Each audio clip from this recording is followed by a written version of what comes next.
Magandang tanghali mga idol. Bali napapaisip lang ako mga idol. Kahit sinong tao, mga nag-aaral pa sila,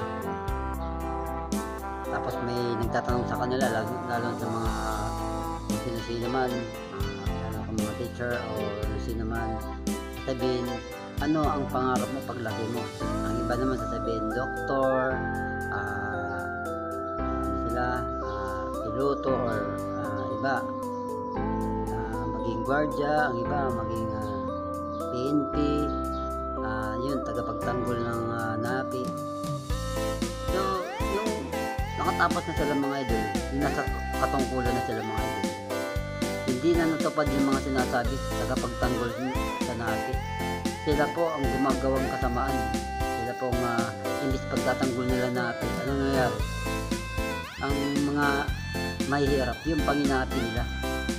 Mas mahirap lang mga idol kung mayaman pang kalaban niya. Pag mag-report doon sa police station, hindi mga idol pinapansin. Hindi pinapansin mga idol. Kasi lalo na ang kalaban ni kabaro nila. Pinagtatakpan nila yung mga idol, yung masamang gawain. Bakit ganun mga idol yung mga tao? Imbis pagtatanggol yung mga naapi, o kung sino mang naapi, lalo sa mga hirap, bakit hindi nila magawang ipagtanggol? Yun pong ko mga idol, naiisip ko lang mga idol.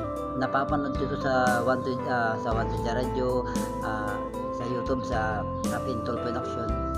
Marami ang nagsusumbong kay Idol Rapid Tulpo. Maraming humihingi ng tulong kay Idol Rapid Tulpo. Pasalamat na lang pa ako, nandyan yung TV5, nandyan po si Idol Rapid Tulpo. Lalo na yung mga staff nila, yung mga reporter nila, handang tumulong sa mga NAPI. Kaya doon po ako nagpapasalamat, lalo sa mga attorney na Idol Rapid Tulpo, sa Wanted Radio, mga attorney. Talagang tumutulong talaga sila sa nangangailangan ng tulong sa mga mahihirap, lalo sa mga hirap. Bakit ganun? Hindi natutupad yung mga pangako nila.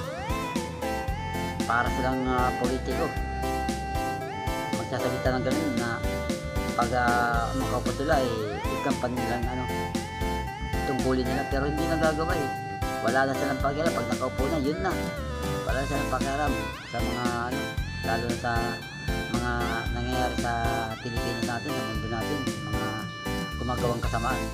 Kaya maraming gumagawang kasamaan ngayon dahil pinagtatanggol yung iba karamihan pinagtatanggol. Buti na lang nandiyan si Idol Rapid Tulpo in Action. Paano kung wala?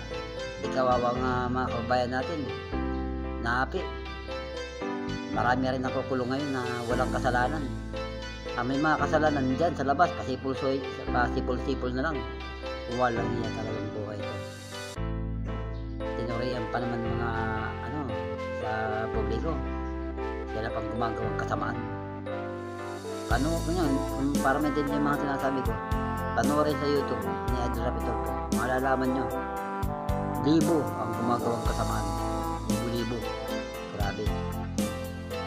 Mapa-SJ, mapa-army, mapa-PNP. Pero alam ko naman 99% yung mababait. Pero 1% yung mga talagang sadyang mga walang iya sa mundo. Yung namimiktima. Grabe, mapa-SK chairman, may SK chairman, mga kagawad, mga hayop, mga gago talaga. Grabe. Nakakaloko. Yan po ako napapaisip. Napapanood ko sa Rapid Tulpo in Action. Nasasabi ko lang, sabi ko, grabe. Yan na naman. Sila na naman. Grabe naman. Ano ba talaga? Ano ba talaga kuya yung mga ginagawa niyong kasamaan? Hindi kayo matatanggap sa langit yan. Sa impyerno ang bagsak nyo. Grabe. Sasalubungin kagad kayo si Satanas.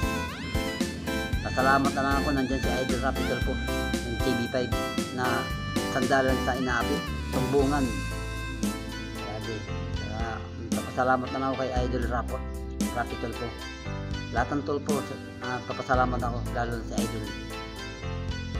Na talagang tinutulungan niya yung mga naapi. Ipinaglalaban niya kahit patayan. Basta't nasa tama ka, talagang naman ipagtatanggol ka kahit reputasyon na nakataya. Kaya napapahanga ko kay Idol Rapid Tulpo. Hindi ako nasasawa sa kabablog kay Idol Rapid Tulpo, sa kapupurit si Idol Rapid Tulpo, dahil totoo naman mga mga tagapagtanggol siya na naapi. Dapat yan po ang ibang mga senador ginagaya si Idol Rapi Tulfo para mabawasan yung mga demonyo dito sa mundo.